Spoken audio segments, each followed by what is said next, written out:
فہمت نہ سکھا جبر نارواں سے مجھے، میں سر بکف ہوں لڑا دے کسی بلا سے مجھے۔ کبھی تم نے سوچا سب ہمارے ساتھ کیوں ہو رہا ہے؟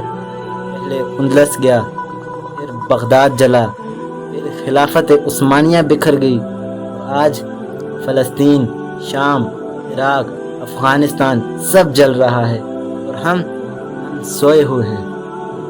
3 مارچ 1924 دنیا کی آخری خلافت ختم کر دی گئی، خلافت عثمانیہ، جس کے سائے میں امت پروان چڑھی، محفوظ رہی۔ انگریز، فرانس اور ان کے ایجنٹوں نے اسلام کے تاج کو اتار کر امت کو یتیم کر گئے اور ہم خاموش۔ اقبال تڑپ اٹھے اور کہا، چاک کر دی ترک نادان خلافت کی قبا، چاک کر دی ترک نادان خلافت کی قبا، سادگی مسلم کی دیکھ اوروں کی عیاری بھی دیکھ۔ پھر آیا 1948، دنیا کے نقشے پر ایک جعلی ریاست بنی، اسرائیل، جس کی بنیاد ظلم، خون اور جھوٹ پر رکھی گئی، اور فلسطین پھر سے جلنے لگا اور ہم بس قرارداد مذمت پڑھتے رہے۔ افغانستان، عراق، شام، لیبیا، ہر جگہ ایک ہی چہرہ، امریکہ آزادی کے نام پر آیا اور امت کو غلامی میں دھکیل گیا۔ 1 لاکھ سے زائد عراقی شہید، ہزاروں بچوں کے جنازے، لاکھوں بیوائیں، اور ہم کہتے ہیں یہ سیاست ہے، ہمیں کیا؟ سیاست یا غفلت کا طوفان؟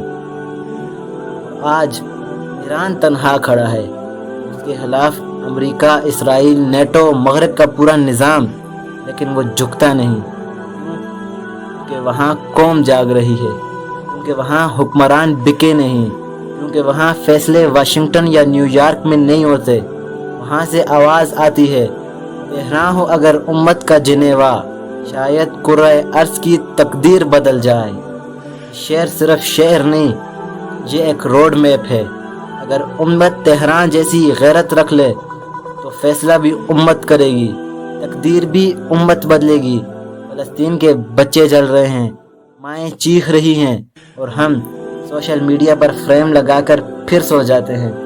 اے نوجوان، تو ہی امت کی آخری امید ہے، تیرا اٹھنا، تیری غیرت، تیرا علم، یہی دشمن کا سب سے بڑا خوف ہے۔ اٹھ، اب وقت ہے اپنی تاریخ واپس لینے کا۔ یاد رکھ، تاریخ تلوار سے نہیں، شعور سے بدلی جاتی ہے۔ دی کو کر بلند اتنا کہ ہر تقدیر سے پہلے خدا بندے سے خود پوچھے، بتا تیری رضا کیا ہے۔ اس ویڈیو کو پھیلائیں، یہ صرف کلپ نہیں، یہ قیامت کا دن کا گواہ ہے۔ جو آج خاموش ہے، کل تاریخ میں مجرم لکھا جائے گا۔